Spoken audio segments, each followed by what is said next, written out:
How do you do? It's Dustaroo. Welcome to the first Rework update video in regards to the Great Rework series, where we are going to be going over community feedback, suggestions, and clearing up some misinterpreted parts of the Rework video. Also, I'm going to be explaining some choices on why I want to keep certain aspects of the rework. These are going to be a series of videos I plan to do after each rework moving forward that will include changes to the kit to become more polished thanks to community comments. Future videos may not have changes to the kit, but we'll go over feedback regardless and explain some stuff. So let's just get into it. Our first comment comes from Dookie Spooky. I feel like all this rework focuses on is making all of Myers' weaknesses better and doesn't actually add any counterplay to survivors. There's more to the comment here, but we'll go over that later. This is something I kind of took to heart and realized there was not really a lot of counterplay in the kit towards Michael besides just hiding while he stalks, which at first seemed fair to me, but with all these changes made me think that may not be very effective for survivors trying to actually hinder Myers, which I want a little bit more of. So let's adjust how evil passively charges on survivors and give them a way to hamper it. Survivors gain evil passively outside of chase at 1% every 3 seconds. Go from 1% to 100% evil in 5 minutes. So evil gains significantly faster overall, but only when survivors are outside of danger, meaning Michael's focusing on one survivor are punished heavily when it comes to overall tier progression. The counterplay from this does come from a new mechanic, that being, while survivors are in lockers, they lose 1% of their total evil every second. Survivors, if they wish to, can sacrifice time around the map they could be using for healing or generators, and instead hide out in a locker and drain as much evil as they wish to. To make this a little better quality of life for survivors, after entering chase with Michael for the first time, an evil bar will appear around their player icon, kind of similar to Ghostface, letting them know how much evil they have and how much evil is currently being drained, whether they are in a locker or being stalked by Michael himself. With these two additions giving survivors a sacrifice to remove evil at the cost of time, and Michael being incentivized to pressure multiple survivors, I think it balances out all the evil gain a little bit. Now onto Evil Within 2. And this comment comes from BathtubGoat2249. So out of curiosity, why not make the victimized mechanic the obsession instead? This would allow for builds that just include the theme he brought into the game. Also, how would these mechanics look in terms of button use? There are a lot of moving pieces and behavior likes to keep their controls to like 2 buttons for the power.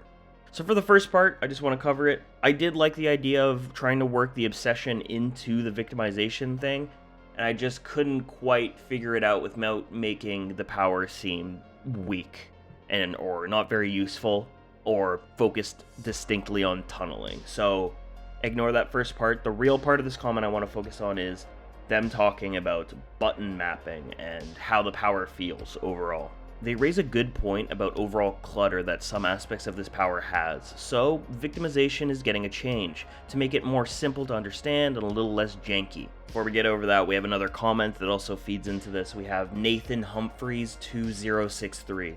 I have a very minor nitpick.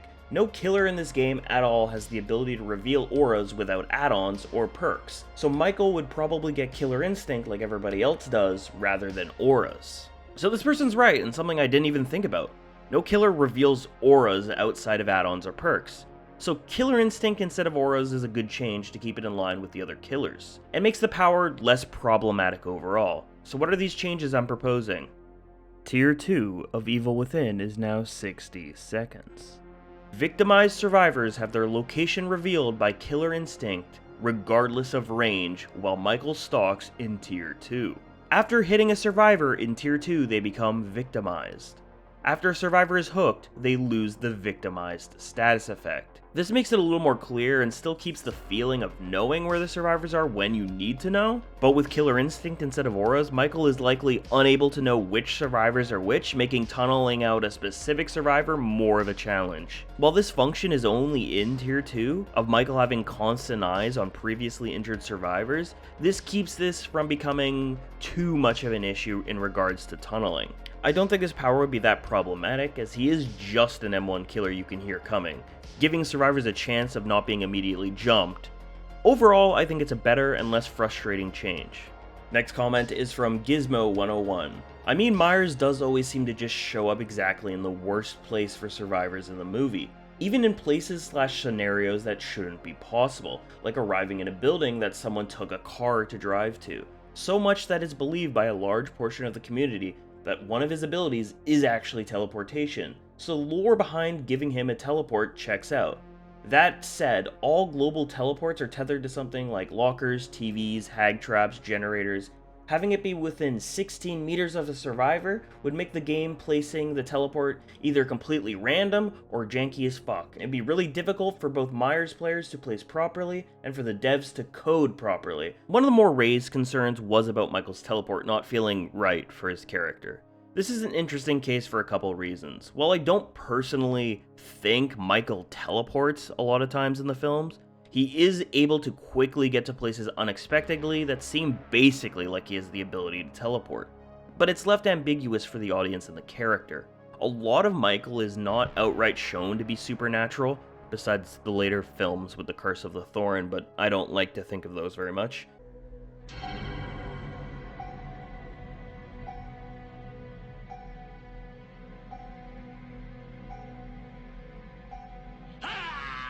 Michael is a myth, basically folklore, and the supernatural abilities about him are just that, a myth.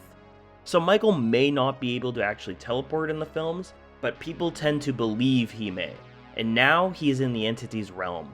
Who says the entity did not just bestow him with this power he may or may not already have? Basically, Michael teleporting is not a crazy or out of character idea, but if people don't like the teleport, I do see why. And the other part of people's worries is how would this teleport would feel or work, could DBD code actually have it? Well, the teleport already exists in the game. The code for it works. It's just we need to do a little bit of splicing. We do have Pinhead's teleport, which lets you teleport to Killer Instinct. I'm not sure if it's 16 meters, but it's a certain amount of distance away from that particular survivor. But of course, you can see Pinhead teleporting and it makes a little bit of sense. If Michael were to just appear out of nowhere, it wouldn't make much sense at all. So how does the game place Michael out of line of sight of survivors? Well, we have Spine Chill, don't we? It only procs on line of sight. Any obstacles that block line of sight from the killer to the survivor will not proc Spine Chill, meaning in the game they do have code for line of sight on characters. So you could easily splice these two together to have it where Michael cannot appear in any line of sight near survivors and appears behind an object, some other structure. Of course, there will be glitches with this, but that's Dead by Daylight. But functionally, most of the time, if he were to teleport, it would put him a certain amount of distance away, minimum, with a maximum amount of distance depending on survivor placement, and that can be part of the counterplay. A lot of the time, it'll be Michael just appearing from behind a wall, which I think functionally works very well for his character. And also, just one comment I want to include, because nobody really mentioned it but this person, comes from Neko Kolak 7302. Sorry if I mispronounced that. I love the detail of his breathing being his teleport giveaway. Sounds much more suspenseful and thematic than just the unique sound effect. And that's kind of what I was going for. He teleports, but he breathes way heavier. If you want to justify it to yourself that he sprinted over there and not teleported, that's fine. It makes a little sense if he'd be breathing a little heavier. But ultimately, I think that'd be a fun, cool thing to hear. You know Michael's across the map, and then you just hear in the corner of your ear, like, I think that'd be pretty cool. And the last part of his teleport that we need to discuss is some comments coming up with ideas for other ways he could get map pressure, and the ones I saw the most. How would you feel if he moves at 125%, but loses 5% if a survivor's looking at him? In true Michael fashion, it always seems like when a survivor isn't looking at him, he moves at crazy speed. I do think the idea of him walking faster in any of these cases would be too much of an issue overall. If he only moves faster while stalking a victimized survivor, he would either just be slightly faster while stalking, or he would have perma wall hacks during tier 2 with no reason to put them down besides going for a swing. Maybe he gets them on a haste cooldown, so you stalk a victimized survivor and get a temporary speed buff. That makes him incredibly difficult for a looping survivor because all he has to do is hit M2 and gets a massive speed boost. If it was when survivors are not looking at him, it would make loops awful to play, as the moment he's not in line of sight, like a T-wall maybe, all he would need to do is swing and he'll probably get you. If you had it where he moves faster where there's no survivors nearby, he will be constantly stopping around the map, and won't actually have any map pressure, just to speed up for a couple seconds until he enters their radius. The idea is cool, but I can't picture in my head something along these lines that doesn't either do much at all, or just breaks the game in other aspects. Maybe you can, so let me know if you do, but something I can't picture right now. It's time for Tier 3. This one comes from It's Pweebs 5158. I think this is a cool concept, but Tier 3 is going to be absolutely useless. You either have to go to Tier 2 for the aura reading and teleport, or Tier 4 for insta-kills. So I saw this brought up about Tier 3 a couple times. If Tier 4 is stronger and gives the chances for kills, why not do Tier 4? Easy way to think about it is like this, right? I have made changes to Tier 4 later in the video, but we're just going to go off the Tier 4 proposed initially. Let's say you only want to go for Tier 4, and Tier 3 just feels useless. So if you were to only go for Tier 4, if you were to get Tier 4 3 times in a match, you've missed out on a whole additional 60 seconds of exposed and faster chase. All of which of those missing tiers you're letting even more chases be extended by stalking and letting them hide during chase. A lot of the times, if you really want to go exclusively for Tier 4 and all its kills, it'll cost you a lot of pressure, especially since you'll be stuck in Tier 1 the whole time at 110% movement speed. Tier 3 is getting your exposed when you need it. Tier 4 is going a little further beyond for a stronger effect. Sacrifice for additional reward. But speaking of Tier 4, we have a good amount of changes. From Teaser Travelin 1443, it feels bad to add Bamboozle onto Tier 4. It's like, this is so poorly designed, we made it better by giving you a perk while it's active. It would be cool to find a workaround, but I don't know what that would be. It feels a little overcomplicated from the standpoint of the more moving parts, the harder it is to balance or change. This was something I was not happy with, I'm gonna be honest. I thought it worked well in the power, but ultimately I agree with a lot of commenters, it wasn't needed. So Michael blocking vaults has been removed completely.